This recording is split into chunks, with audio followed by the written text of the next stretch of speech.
From not too bad We've officially reported 5 new cases today. to worse. There are a further 6 locally acquired cases that came through after the late night cut-off, and our public health teams are urgently investigating. A ballooning list of exposure sites. We have now 279. And more troubling news out of aged care. Unfortunately, 3 of today's cases relate to the emerging outbreak in our private residential aged care sector.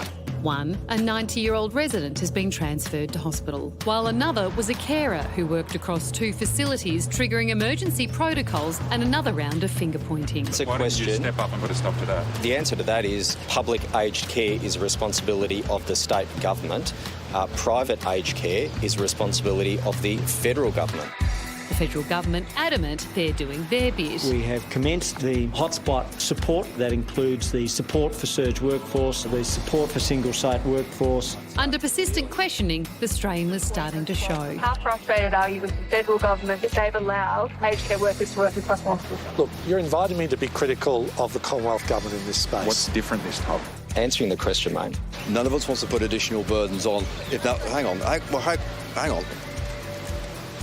Do you want to stand here? No. Okay, all right. As for whether Victoria's lockdown will be extended, the next 48 hours are critical. We have to prepare for anything. And I want to be really clear with everyone, this outbreak may well get worse before it gets better. We've gone from 1 case at the beginning of this month to 4,200 primary close contacts. We're neck and neck with this virus and it's an absolute beast. Epidemiologist Professor Tony Blakely joins us once more to try to understand this. Tony, tell it to us straight. Is there any realistic scenario you can see that has this lockdown ending on Thursday at midnight? Well, the dial just took a turn that way to be less likely by Friday. To get to Friday and open up would require, if I was the Chief Health Officer, that we would see no or only 1 or 2 at the most mystery cases between now and then. So the mystery cases are the ones that pop up where you don't know where the person got it from. If we see no more of those or only a couple, and the aged care, which is another debacle, is at least contained in their debacle zone, then maybe we could open up. But frankly, it's looking pretty unlikely at the moment. Tony, I think a lot of Victorians were feeling reasonably bullish over the weekend when 5 cases, multiple days were coming in. But how much is the aged care and the mystery case today to throw a massive spanner in the works? Well, it's like another story in parallel. So the aged care is not good, but we can contain that. And it may mean that we can still open up on Friday if we don't see mystery cases occurring outside of aged care.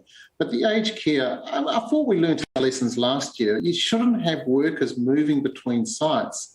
I won't get into which state or federal government's responsible for this. What I would say is if you're going to allow people to move between sites, they have to be vaccinated as workers.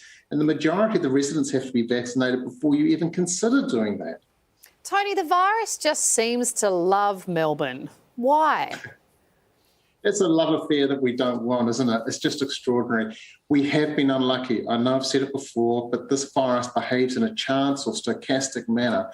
And this time our unluckiness is because somebody who came out of South Australia in quarantine happened to come to Melbourne having caught the virus inside quarantine. We can't escape that. Beyond that and the bad luck, we're dealing with a virus that's more infectious. It's one of the Indian variants, so it's taking off faster. On the other side that's helping us, our contact tracing, you can't complain. It's par excellence. It's just amazing. 56,000 Melburnians came out and got tested one of the days, the last couple of days. So we're doing everything we can.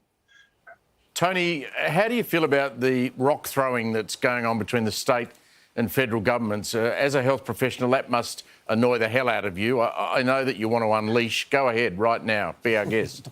Well, as a Kiwi watching this, it's most bizarre. It really is unfortunate to see this disconnect. So with the vaccine coverage, the slowdowns that we have seen, I think you can attribute to the lack of communication or logistical integration of the state and feds. With the stuff in the aged care facility, it's the feds who are overseeing the privately funded aged care, and they haven't done their job. One of the things that astounds me here, and I was on another show, you can guess what it is, called Q&A, and I was asked about, well, would you make vaccination mandatory? And I said, no, but I would require the sites, which have critical services like aged care and hospital care, to require their staff to be vaccinated. And we're not seeing those types of policies come in place yet. What about the Northern Territory? They've introduced this 17-day COVID test. If you've done quarantine somewhere else, then you come into Northern Territory, you'll have to have another test just to check. I guess we don't have the situation that we had from South Australia to Victoria. Do you think this could revolutionise things going forward if every state did this?